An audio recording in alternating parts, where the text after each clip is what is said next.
The Montana Bloodbath, the farmer who slaughtered 13 men over a stolen horse. The wind swept across the Montana plains with a violence that matched the fury building in Thomas Hendrick's chest. He stood at the edge of his property, squinting against the dust devils that danced across the barren landscape, searching for any sign of his prized stallion. The sun hung low on the horizon, painting the sky in shades of crimson that seemed almost prophetic. Thomas was a man of 43 years, weathered by 2 decades of farming in the unforgiving territory, his hands calloused from working the land and his face lined from years of squinting into the relentless sun.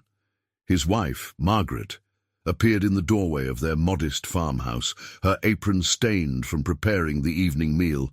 She could read the tension in his shoulders, the way his jaw clenched as he surveyed the empty corral. "Tom," she called out, her voice carrying uncertainty across the yard. "He's gone, isn't he?" Before you continue with this story, if you're enjoying it, don't forget to subscribe and leave a comment telling us where you're watching from. We'd love to hear from you. Thomas turned slowly, his boots crunching against the dry earth. 3 years I spent training that horse, Maggie. 3 years, worth more than everything else we own combined. His voice was steady, but she recognized the dangerous edge beneath the calm. Someone took him. Didn't break loose. Took him. Margaret descended the porch steps, wrapping her shawl tighter against the evening chill. She'd seen that look in her husband's eyes only once before, years ago, when claim jumpers had tried to steal their water rights. That situation had ended with blood and broken bones, though Thomas had shown restraint then. But Thunder, the magnificent black stallion, represented more than just monetary value. That horse was supposed to be their future, the breeding stud that would finally lift them out of poverty. The farm they'd built together sat on 300 acres of Montana grassland, hard-won through years of back-breaking labor. They'd arrived with nothing but a wagon, 2 mules, and dreams of a better life. Thomas had worked as a ranch hand for other men while saving every penny, Margaret taking in laundry and mending from neighboring homesteads.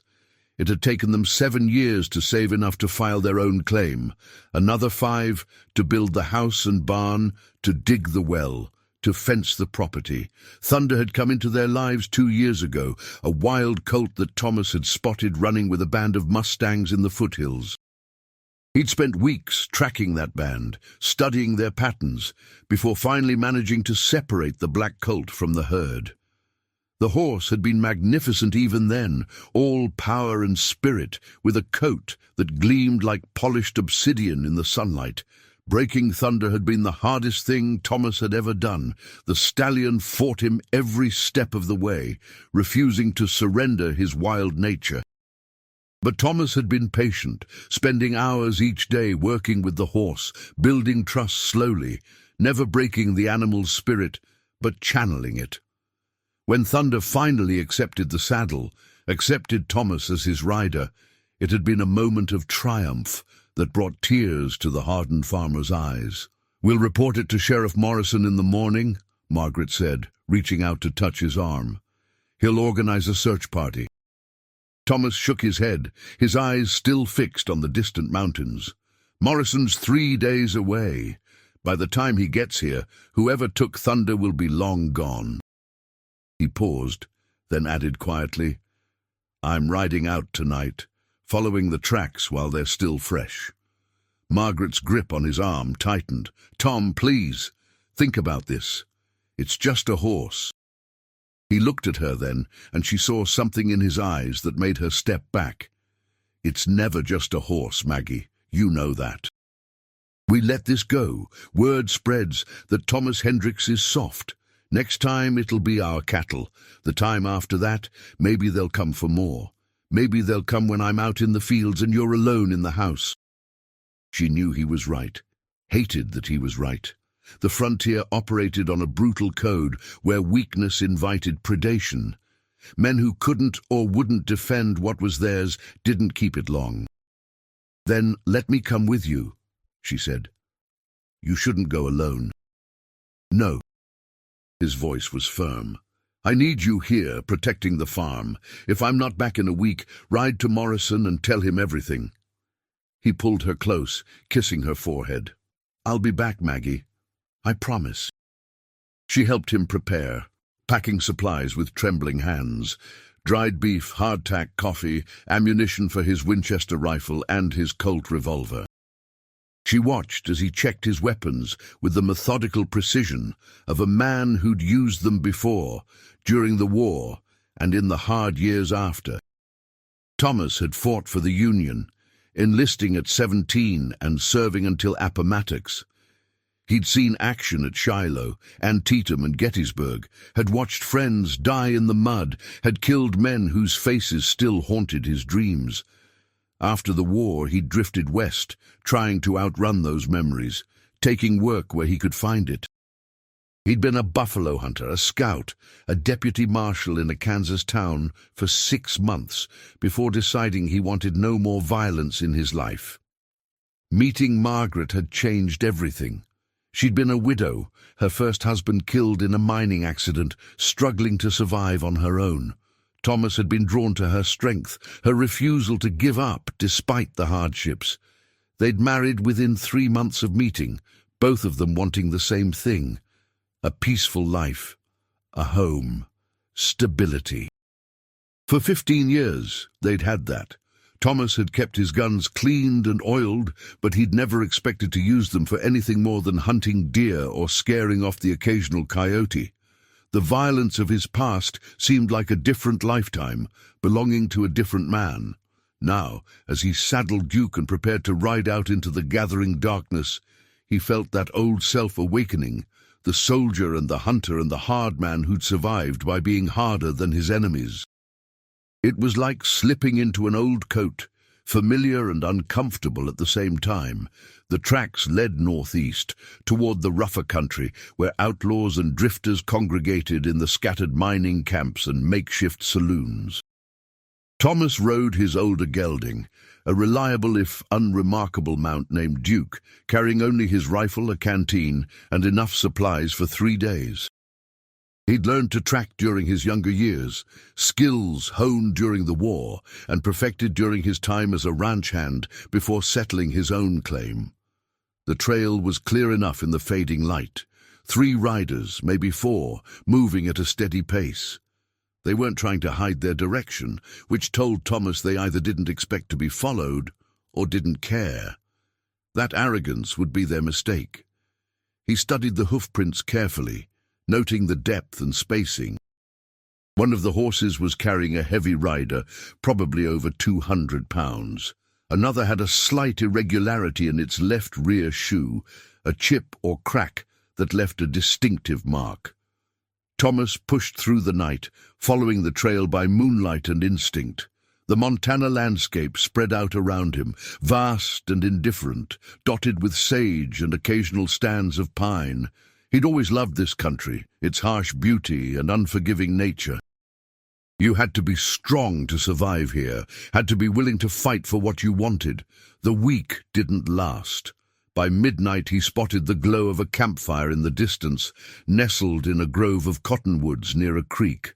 Thomas dismounted a quarter-mile out, tethering Duke to a low branch, and approached on foot. The voices carried in the still night air, rough laughter and the clink of bottles. As he drew closer, concealed in the shadows, he counted 5 men around the fire. And there, tied to a tree at the edge of the light, stood Thunder. The stallion's coat gleamed in the firelight, and Thomas could see the animal was agitated, pulling against the rope. One of the men, a burly figure with a thick beard, stood and walked toward the horse, reaching out to touch its flank. Thunder reared, and the man cursed, stumbling backward. "Damn beast's got spirit," the bearded man growled. "Worth every bit of trouble we went through to get him." Another voice, younger and sharper, replied, "Clem said we could get $500 for this horse down in Wyoming, maybe more if we find the right buyer." A third man, lean and dangerous-looking with a scar across his cheek, spoke up. assuming we can get him there without him killing one of us. Vicious animal, should have just shot the farmer and taken the whole place." Thomas's blood ran cold at those words. They'd considered killing him, had discussed it casually like men talking about slaughtering a pig, and they'd been on his property, close enough to his house to see Margaret, to know what else he owned. The bearded man laughed. Clem wanted to keep things quiet. Dead farmers bring marshals, stolen livestock, that's just business as usual out here. Nobody makes much fuss. "Still say we should have done it," the scarred man insisted. "Man's got a nice setup there. Good land, decent buildings, pretty wife. Could have been a fine place to hole up for a while." Thomas's finger found the trigger of his rifle. 5 men. He could handle 5 men if he played it smart. But something in him hesitated. Margaret's face flashed in his mind, her pleading eyes when he'd left. She'd made him promise to be careful, to remember that a horse wasn't worth dying over. But this wasn't just about thunder anymore. These men had been on his property, had watched his home, had discussed killing him and doing God knows what to Margaret. They were part of something larger, this Clem's organization, and they wouldn't stop. Today it was his horse. Tomorrow it would be someone else's livelihood, someone else's life. Thomas had learned in the war that hesitation killed.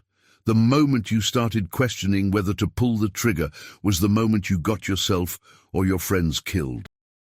Action, decisive and overwhelming, that was how you survived when violence became necessary. He steadied his breathing and raised the rifle, taking careful aim at the bearded man. The shot cracked through the night, and the man collapsed instantly, the back of his head exploding in a spray of red. The camp erupted in chaos as the remaining 4 scrambled for their weapons, shouting and diving for cover. Thomas had already moved, circling to a new position 30 yards to the left, using the cottonwood trees for cover. His years of hunting had taught him to shoot and move, never staying in one place long enough for the enemy to fix his position. Another shot rang out, catching one of the men in the chest as he reached for his rifle. The man went down hard, gasping and clutching at the wound. The remaining 3 had found cover now, behind rocks and fallen logs, returning fire blindly into the darkness. Thomas counted their shots, listening to the panic in their voices as they realized they were being picked off by an unseen enemy. "Where is he?" one of them shouted. "I can't see nothing. Shut up and keep your head down." That was the scarred man, his voice carrying authority despite the fear underneath. "He's got us pinned. We need to get to the horses." Thomas anticipated the move, circling wider to position himself between the men and their mounts. When 2 of them made a desperate dash for the horses, he was waiting.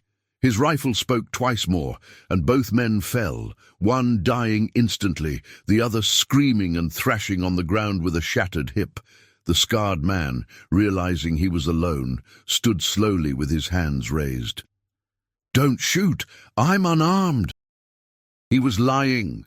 Thomas could see the pistol tucked in his belt, but he let the man think he believed it. "Step away from your weapon," Thomas commanded, emerging from the shadows with his rifle trained on the man's chest. The scarred man complied, moving carefully. "You must be the farmer. Hendricks, right? Hell of a shot. Army trained?" "Where's the rest of your gang?" Thomas demanded, ignoring the question. "What gang?" "We're just passing through. Found this horse wandering loose." Thomas fired, the bullet kicking up dirt inches from the man's boot. "Don't insult my intelligence. I heard you talking about Clem, about the $500. Where's your main camp?" The scarred man's composure cracked. "You can't seriously think killing us will end anything. Clem Fletcher runs 50 men across 3 territories. You kill us, you're just signing your own death warrant." 50 men. Thomas's mind raced. This was bigger than he'd thought. "How many are at your main camp?" the man sneered. "Enough to burn your farm to the ground and string you up beside it. You should have stayed home, farmer, should have counted your horse as lost and moved on." Thomas studied him carefully. The man was trying to buy time, probably hoping the wounded one would recover enough to help, or that someone else might hear the shots and investigate. Last chance. Where's the camp? Go to hell. The scarred man's hand moved with surprising speed, going for the hidden pistol. Thomas's rifle cracked once, and the man collapsed with a bullet between his eyes. The wounded one was still moaning on the ground, clutching his shattered hip, blood pooling beneath him. Thomas approached him slowly. The man was young, probably not even 25, with fear and pain written across his face. "Please," he gasped, "don't kill me. I'll tell you whatever you want." "The camp? Where is it?" "It may Silver Creek, 2 days north. Abandoned mining settlement." The words came out in a rush, punctuated by whimpers. "There's 8 more men there, plus Clem. They're waiting for us to come back with horses and any other valuables we could find. We were supposed to scout the whole valley, hit every isolated farm." Thomas felt a chill run through him. 8 more men, plus this Clem Fletcher. And they were planning to systematically rob every homesteader in the region. How many families would lose everything? How many would end up dead?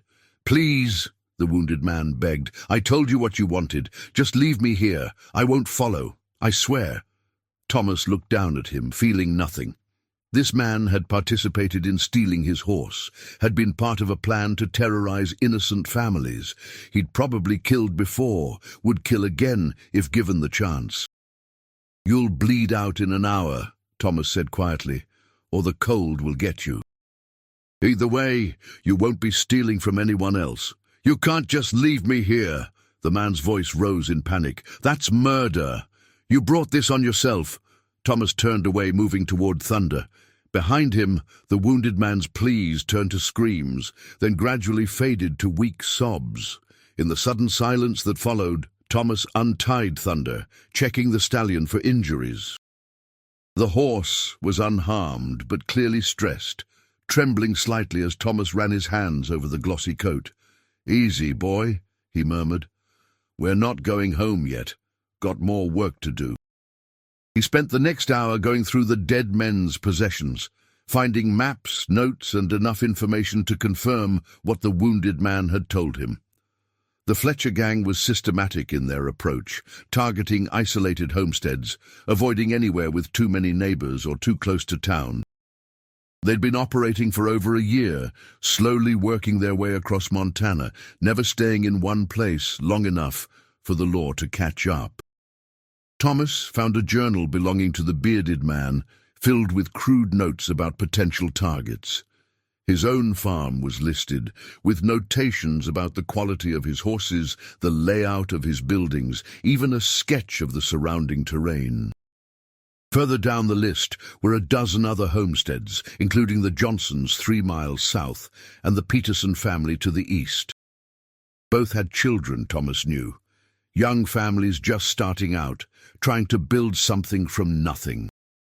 As dawn broke across the plains, Thomas made a decision that would change everything. He couldn't go to the sheriff.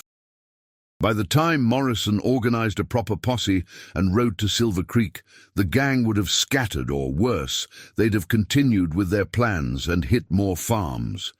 People would die because Thomas had followed the proper channels, had trusted in a system that moved too slowly to protect the vulnerable. No. This required a different kind of justice.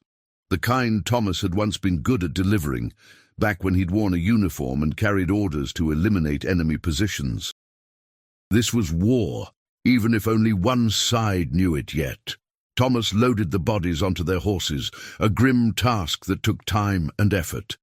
He couldn't leave them for scavengers, couldn't risk them being found too quickly. He needed time to do what came next. He led the string of horses a mile away from the camp into a ravine where they wouldn't be easily spotted, and left them there. Then he mounted Thunder for the first time in days, feeling the familiar power of the stallion beneath him. Duke followed on a lead rope as Thomas turned north toward Silver Creek and whatever waited there. The journey took 2 days of hard riding through increasingly rough terrain.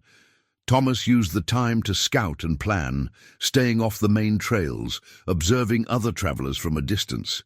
He passed prospectors leading pack mules, a wagon train of emigrants heading west, a patrol of cavalry soldiers on routine patrol. None of them paid him much attention, just another rider in a territory full of men on horseback. He reached the hills overlooking Silver Creek on the afternoon of the second day. The settlement spread out below him, a collection of weathered buildings left over from a silver strike that had played out 5 years earlier.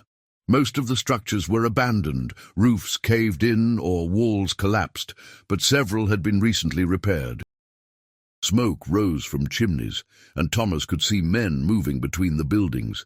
He spent the rest of the day watching, counting, learning their patterns. 8 men, just as the wounded thief had said. They moved with casual arrogance, clearly not expecting trouble. Why would they? They'd been operating with impunity for over a year, and the nearest law was days away. Clem Fletcher himself was easy to identify. A tall man, in his late 30s, he carried himself with authority that the others clearly respected.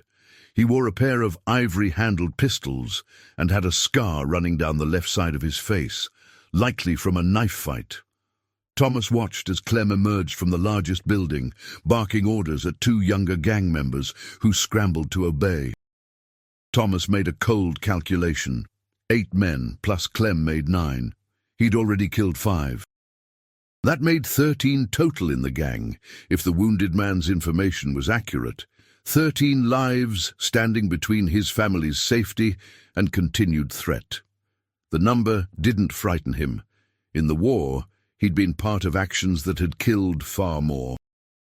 What troubled him was the knowledge of what this would make him. Not a soldier following orders, not a lawman enforcing justice, but a vigilante dispensing his own rough justice based on nothing more than his judgment of who deserved to die. But then he thought about Margaret, alone at the farm, about the Johnsons and their 3 children, about all the families on that list in the dead man's journal.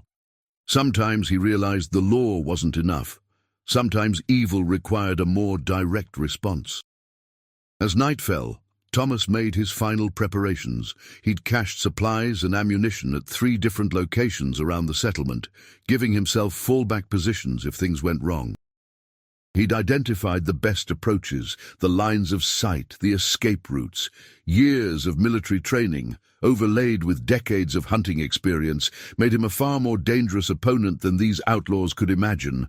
His plan was simple but brutal. Pick them off one by one, using the darkness and confusion to his advantage, never giving them a chance to organize an effective defense. It was the same strategy he'd used against Confederate positions during the war, adapted for this smaller-scale engagement. The first shot came at 11 o'clock, taking down the sentry on the north side of the settlement. The man had been leaning against a post, half asleep, an easy target. Thomas's bullet caught him in the temple, and he dropped without a sound. Thomas had already moved to his second position before the body hit the ground. The gang wouldn't notice one missing man immediately, giving him time for the next phase. He waited patiently, watching the largest building where most of the gang had gathered for a card game and drinking. 20 minutes later, a second man emerged from the building, heading toward the outhouse. Thomas tracked him with the rifle, waiting until the man was in the most vulnerable position before firing. The shot echoed through the settlement, and the body slumped against the outhouse wall. Now the camp exploded into action. Men poured from the building, shouting questions, grabbing weapons. Thomas's third shot shattered a lantern hanging from a post, spilling burning oil and starting a fire that added to the confusion. In the flickering light and dancing shadows, the gang members fired randomly into the darkness, hitting nothing but empty air. "It's one man!" Clem's voice roared above the confusion. "One goddamn man! Spread out and find him!" They made the mistake of doing exactly that, breaking into smaller groups that were easier targets. Thomas had moved again, circling to the east, positioning himself behind a collapsed wall that provided excellent cover and a clear field of fire.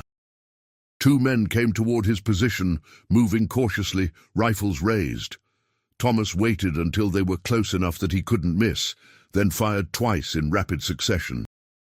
Both men went down, one killed instantly, the other screaming and clutching at his throat. "He's on the east side," someone shouted.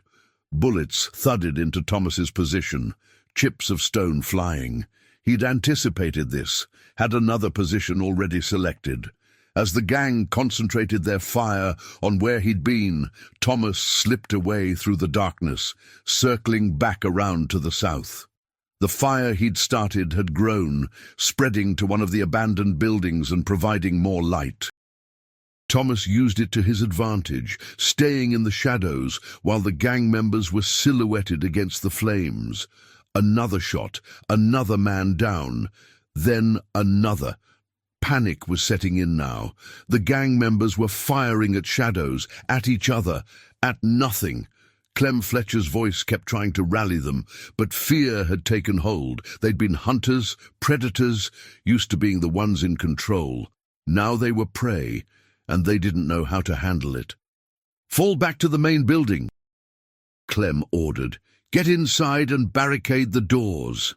The remaining 4 men, including Clem, made a desperate run for the largest structure. Thomas's rifle spoke twice more during their sprint, dropping 2 more gang members before they could reach safety. The last 2 made it inside with Clem, slamming the heavy wooden door shut. Thomas reloaded methodically, counting his remaining ammunition. He had plenty of bullets, but this wasn't about firepower anymore. The 3 remaining men had good cover, thick walls that his rifle wouldn't penetrate. He could wait them out, starve them into surrender, but that would take days, and he couldn't afford to be away from home that long. He needed to end this tonight. Thomas spent the next hour collecting materials, working quickly and efficiently. The abandoned settlement provided everything he needed: dry timber, old canvas, lamp oil from the supplies the gang had stored. He fashioned crude torches and positioned them around the main building, dousing the walls with oil. Inside, he could hear the 3 men arguing.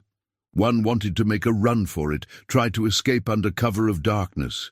Another insisted they should hold their position, wait for daylight when they could see their attacker. Clem's voice cut through the argument. "We're already dead men. That farmer out there, he's not going to let us walk away. Best we can do is take him with us." Thomas felt a grim satisfaction at those words. Clem understood the situation, understood that this had moved beyond theft and recovery into something more primal. This was about survival, about eliminating a threat completely. He lit the first torch and threw it onto the roof. The dry wood caught immediately, flames spreading quickly.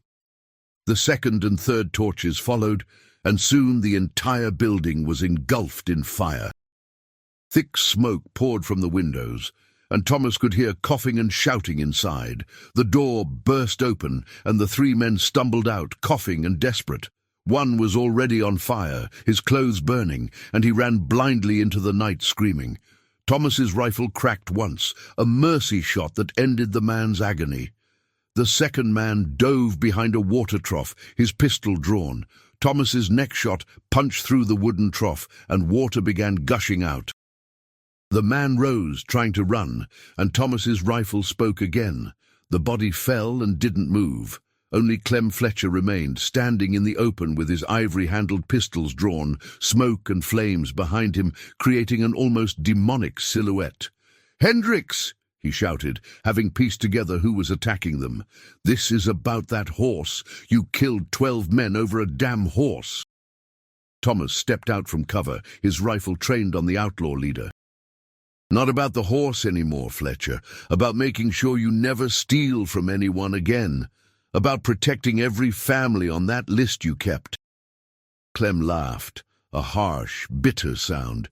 "You think you're some kind of hero? You're just a murderer, same as me. Probably worse, the way you've been hunting us like animals. At least I was honest about what I was. Maybe so, Thomas acknowledged, his voice flat. But I'll be alive to wrestle with that. You won't. You sure about that, farmer? Clem's hands hovered over his pistols, the flames behind him casting long shadows.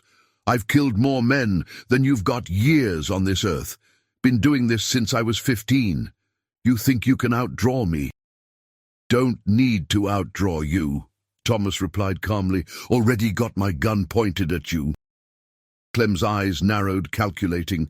Then he moved, his hands flashing to his pistols with practiced speed.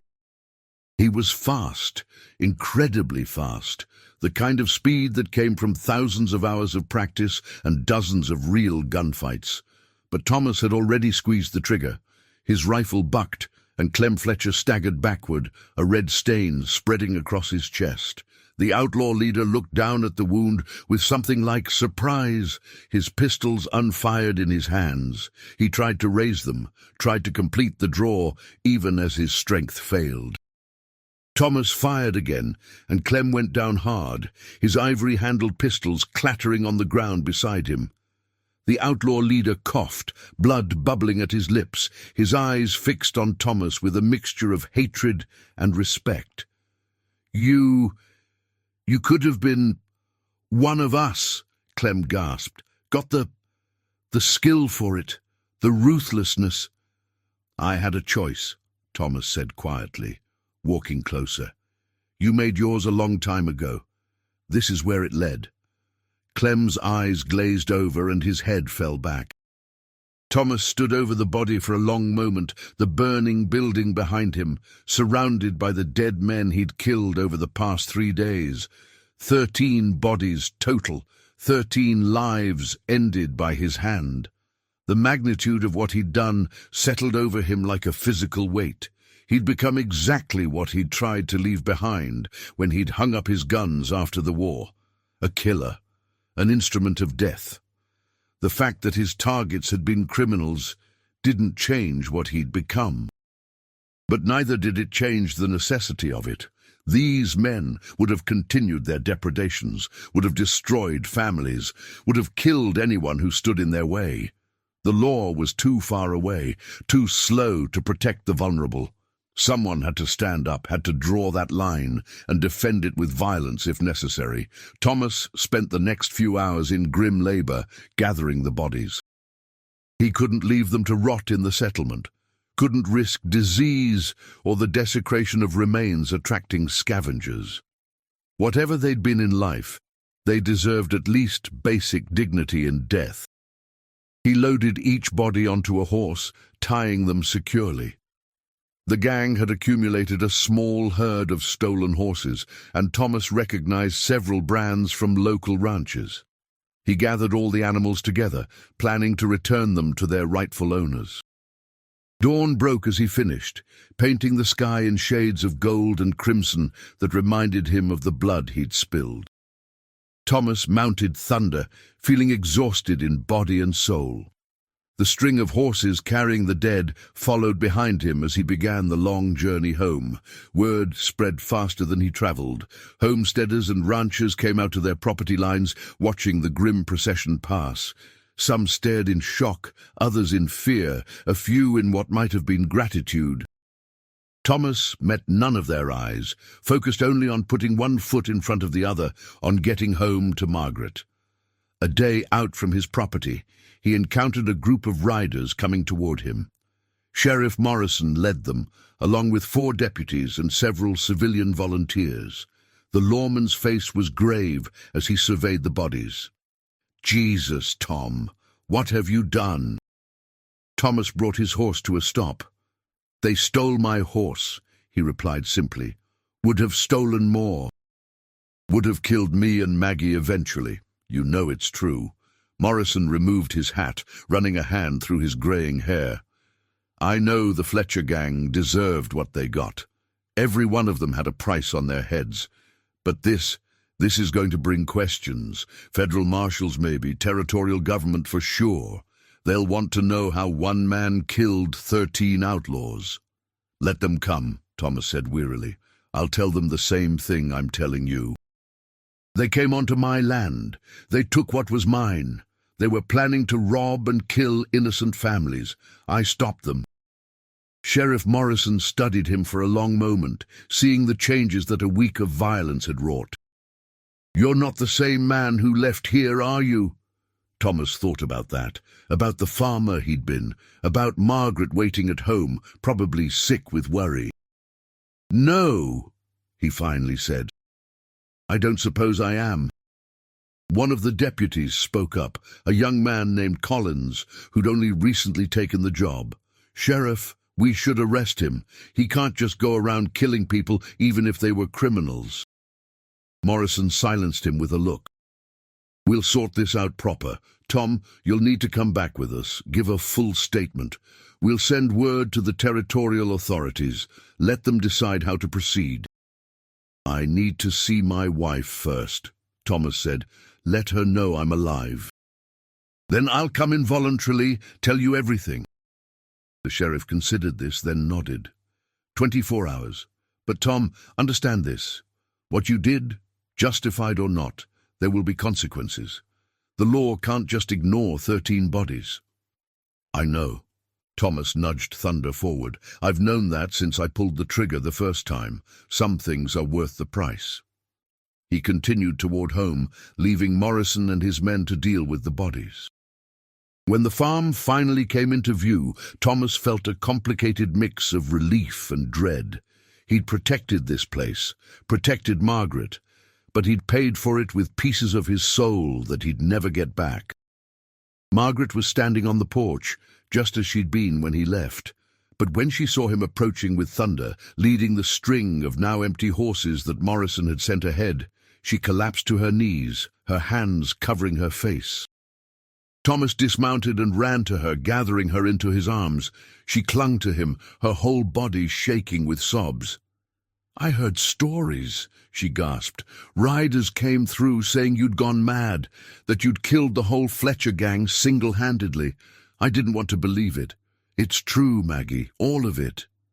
He held her tight, feeling how fragile she was, how precious. 13 men. I killed them all." She pulled back, searching his face with red-rimmed eyes. Was it worth it? Was Thunder worth becoming this?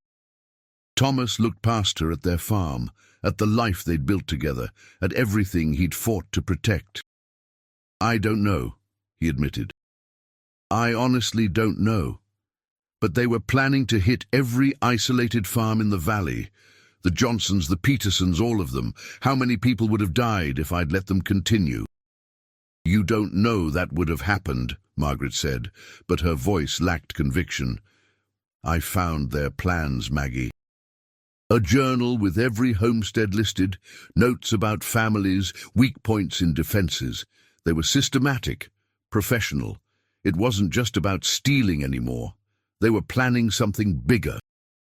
He paused. "And they'd been on our property, watching our house, discussing killing me and doing worse." Margaret's eyes widened. "They were here? Close enough to count our horses, sketch our buildings, see you working in the garden." Thomas's voice hardened. "Close enough to make plans. I couldn't let that stand." She was quiet for a long time, processing this new information. Finally, she said, "What happens now?" "Morrison's giving me 24 hours, then I have to turn myself in. There'll be a trial probably, maybe federal charges, I don't know." He cupped her face in his hands. "Whatever happens, know that I did it to protect you, to protect everyone." They spent that day together, knowing it might be their last for a long time. Thomas worked his farm, tending to the animals, repairing a section of fence that needed attention, doing all the normal things that made life meaningful. Margaret cooked his favorite meal, and they ate together as the sun set, not talking about the future, just being present in that moment. That night, lying in bed beside her, Thomas stared at the ceiling and replayed everything in his mind. 13 men. He tried to feel remorse, tried to summon guilt or horror at what he'd done. But all he felt was a grim satisfaction that the threat was ended, mixed with exhaustion that went deeper than mere physical fatigue. "Do you regret it?" Margaret whispered in the darkness. Thomas considered the question carefully. "I regret that it was necessary. I regret what it cost us, what it cost me. But if I went back to that moment, seeing Thunder stolen, knowing what I know now—" He trailed off, unable to finish. "You'd do it again," Margaret finished for him. "Maybe. I don't know." He turned to face her. "All I know is that men who build their lives on taking from others, who use fear and violence to get what they want, they create their own destruction. I was just the instrument of it."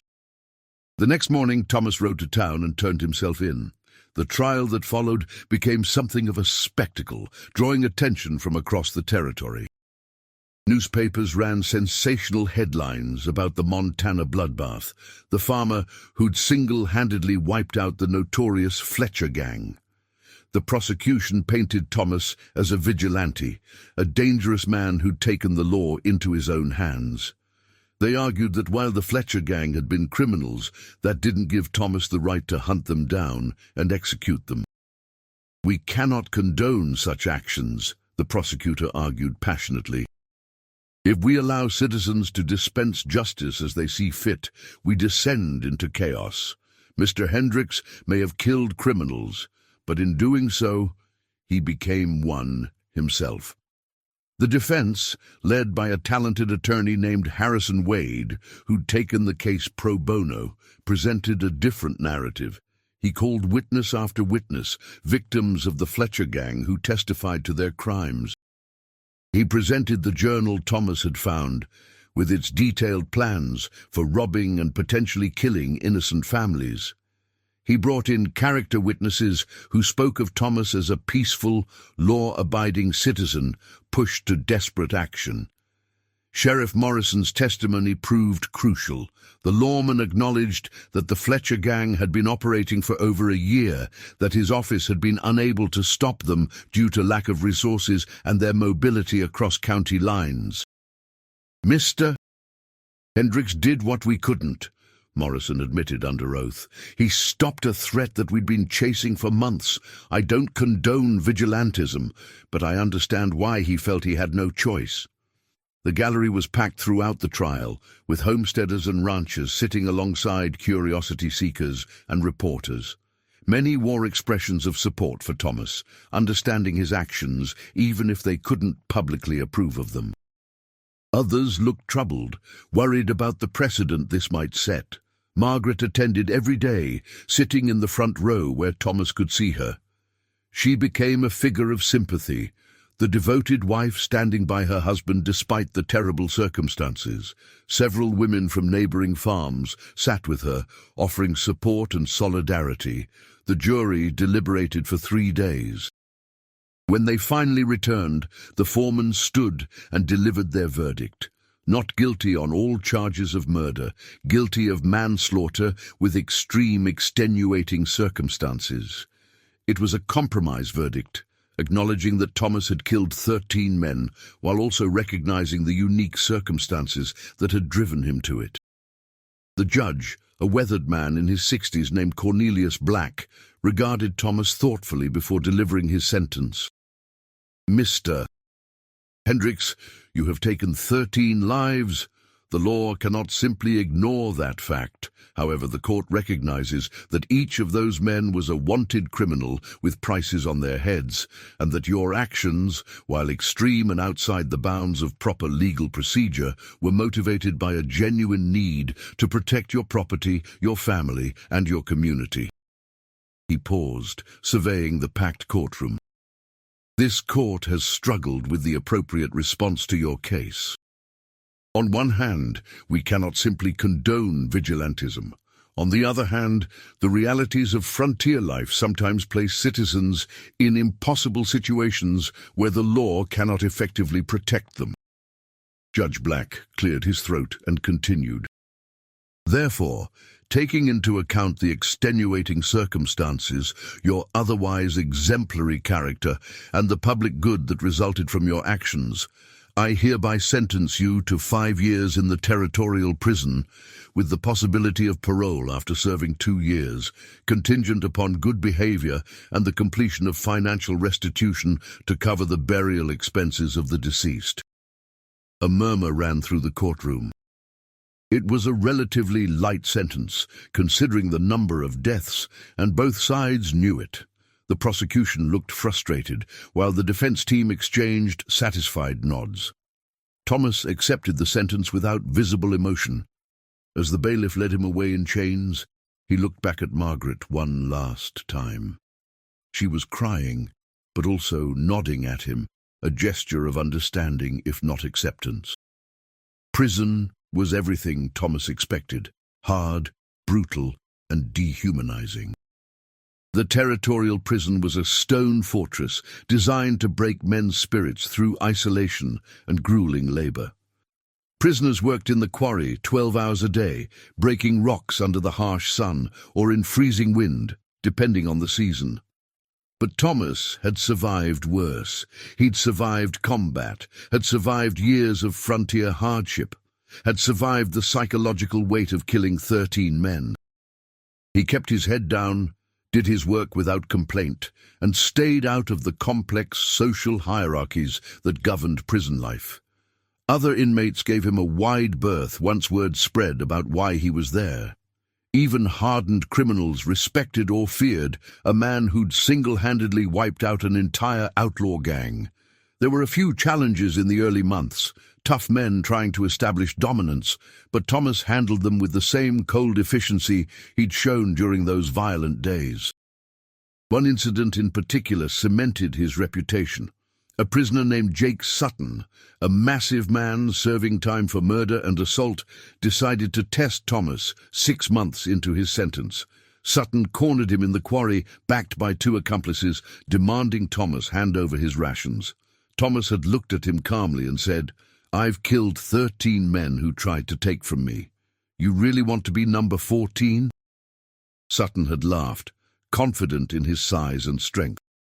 He'd swung first, a powerful haymaker that would have crushed an ordinary man's jaw. Thomas had dodged, moving with surprising speed for a man his age, and responded with brutal precision. The fight was over in less than a minute, leaving Sutton unconscious with a broken nose and 2 cracked ribs. After that, no one bothered Thomas again.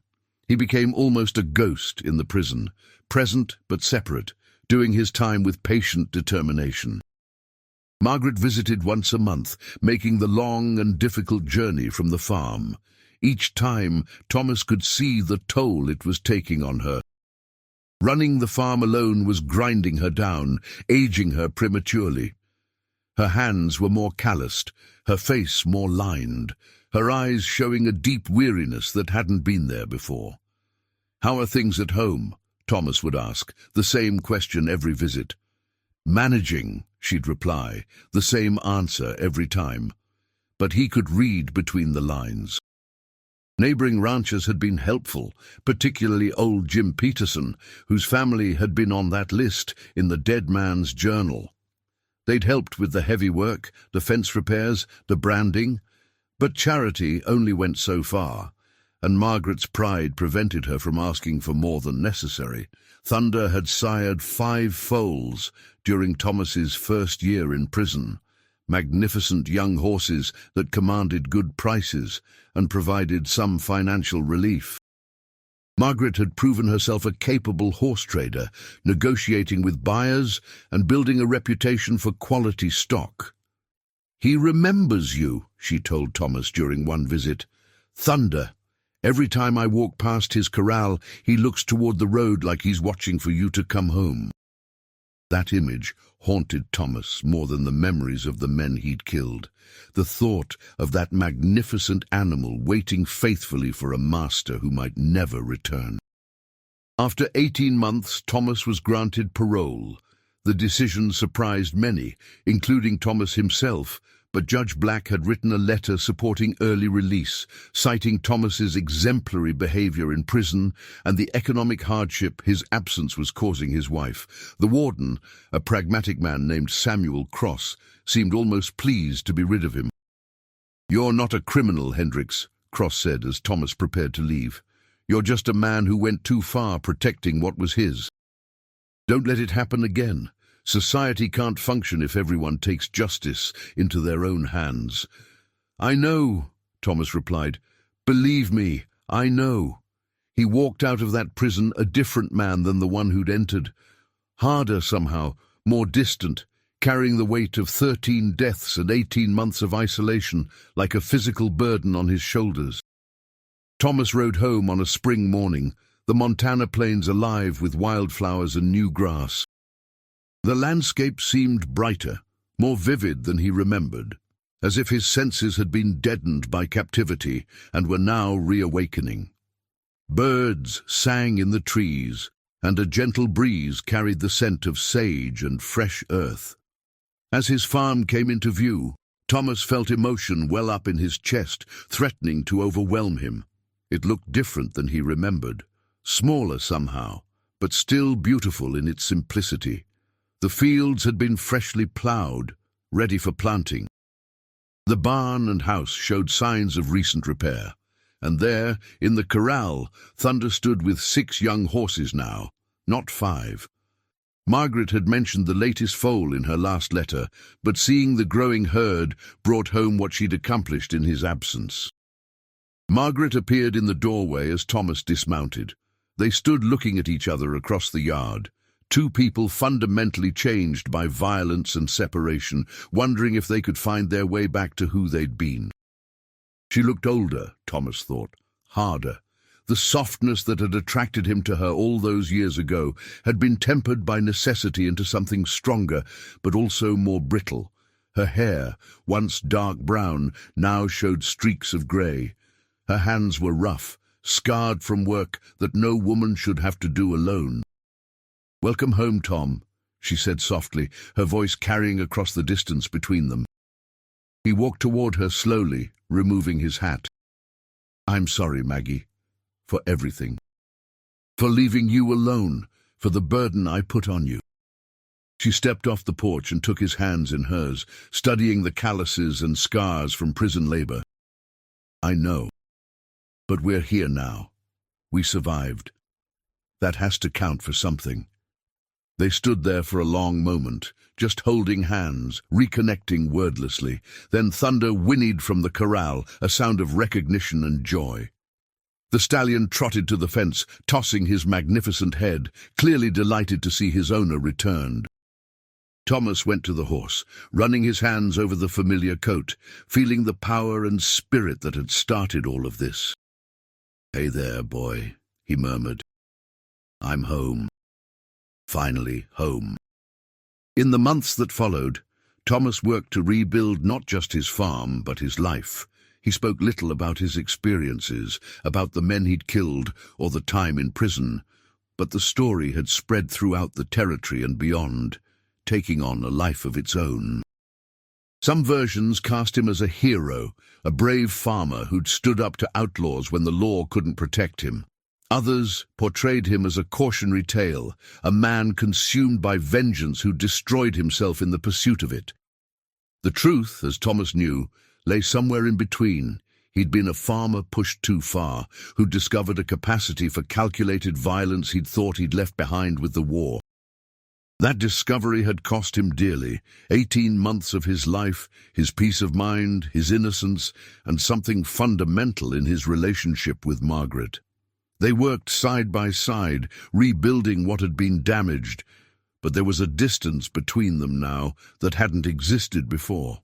They were partners in survival, more than husband and wife, united by shared hardship, but separated by the unbridgeable gap of his experiences.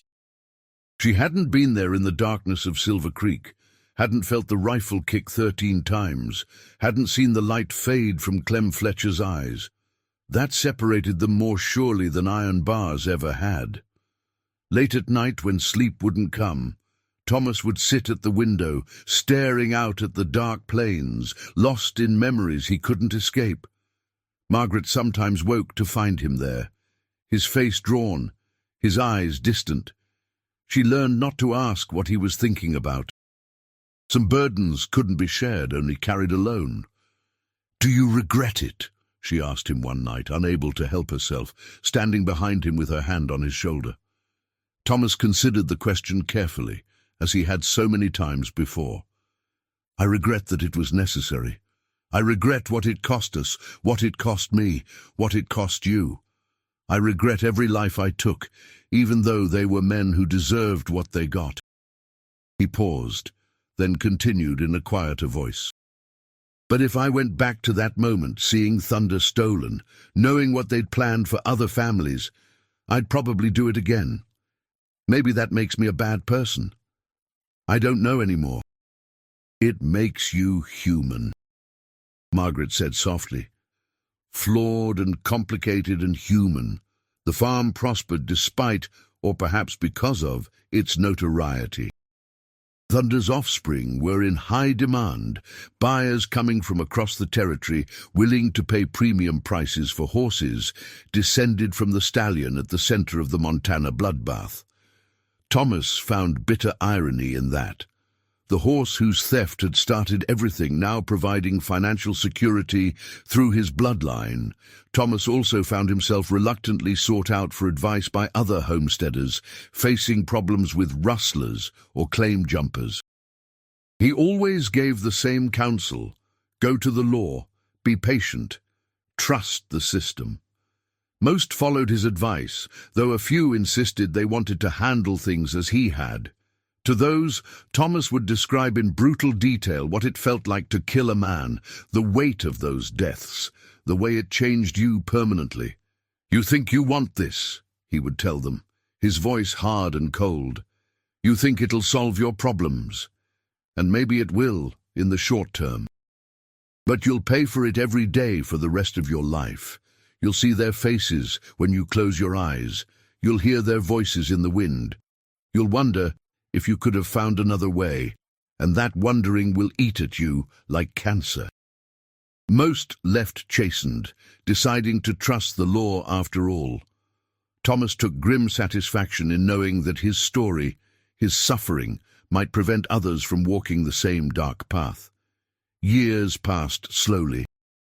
Thomas grew older, his hair turning grey, his body bearing the accumulated weight of hard labor, violent action, and the grinding passage of time.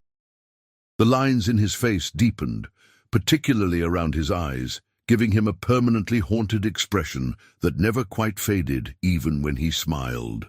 The story of the Montana bloodbath became legend, the details embellished and distorted with each retelling.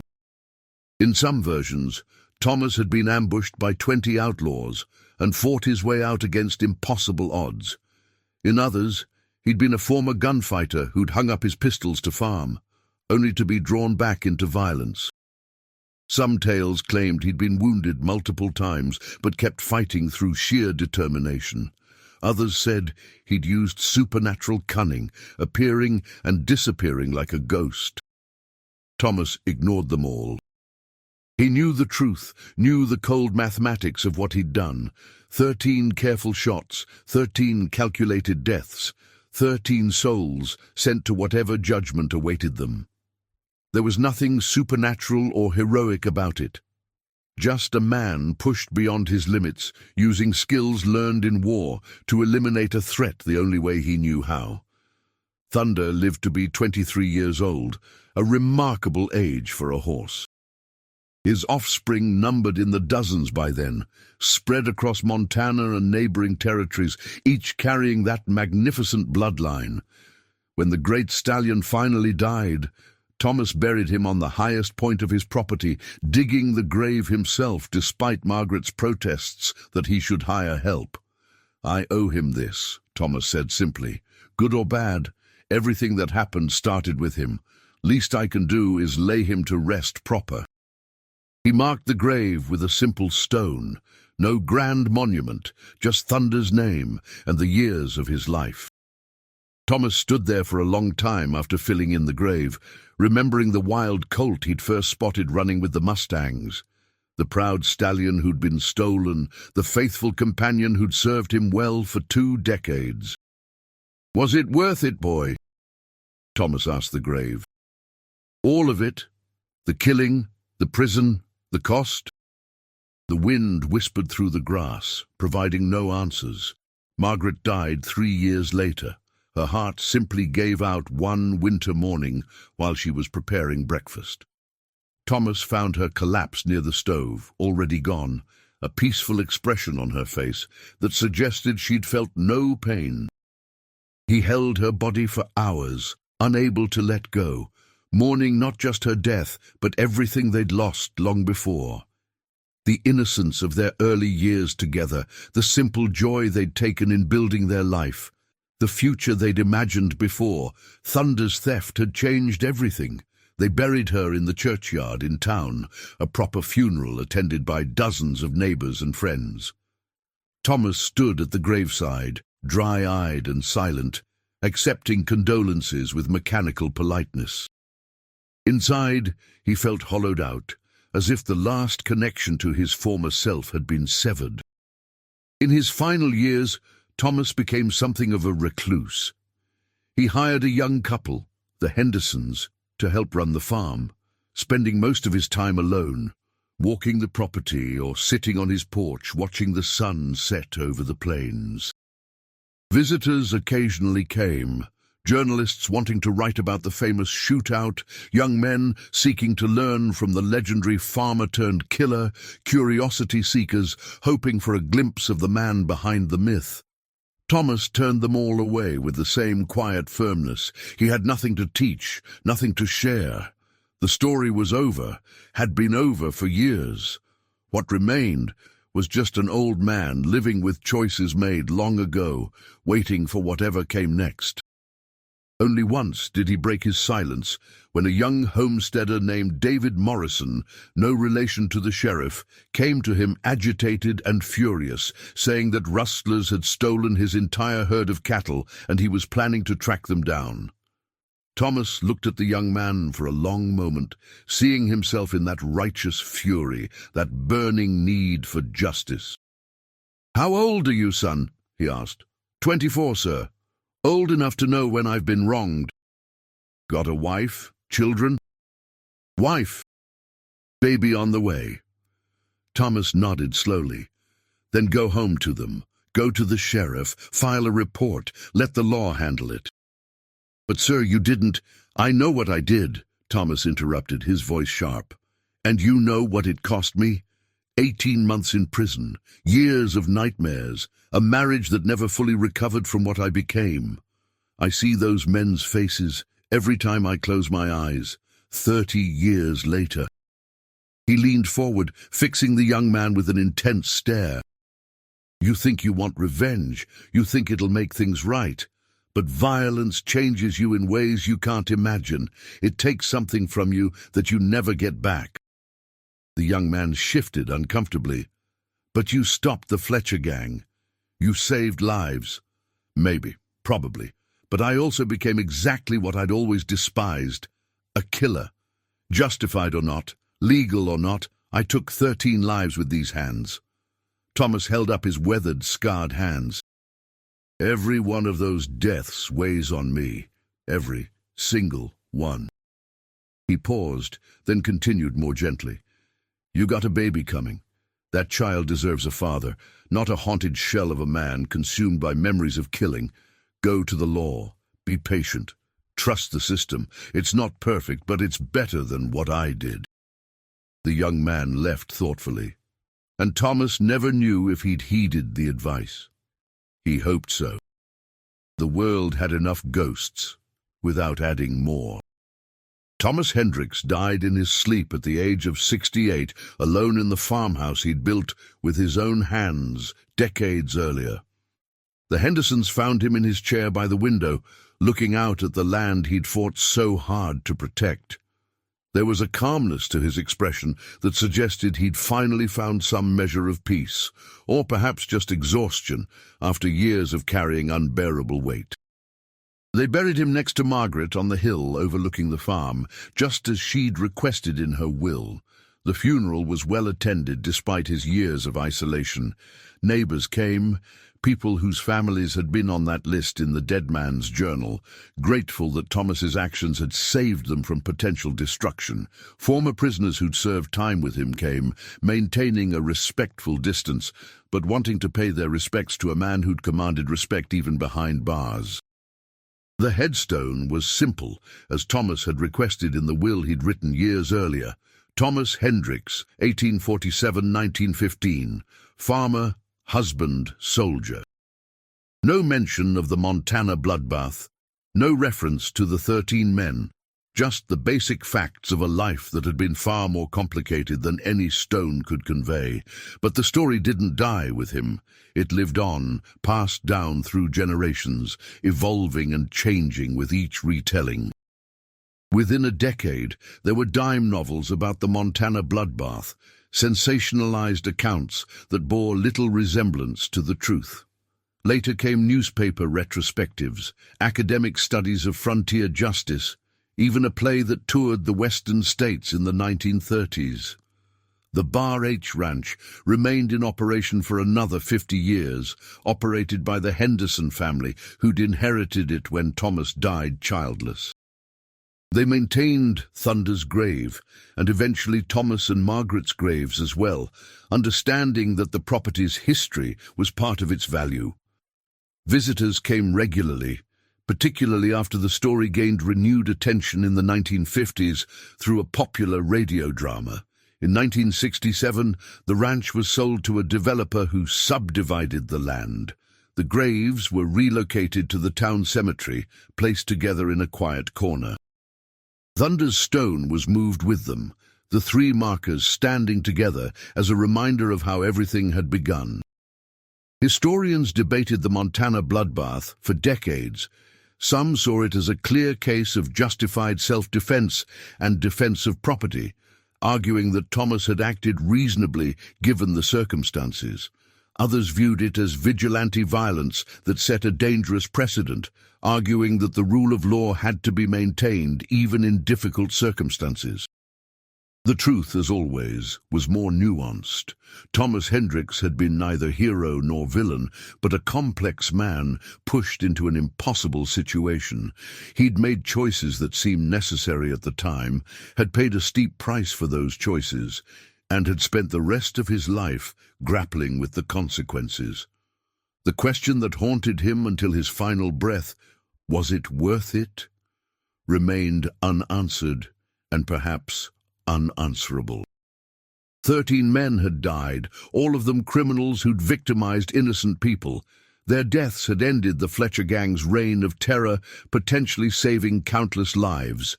But those deaths had also destroyed something in Thomas, had cost him his peace, his innocence, and in many ways his marriage, his.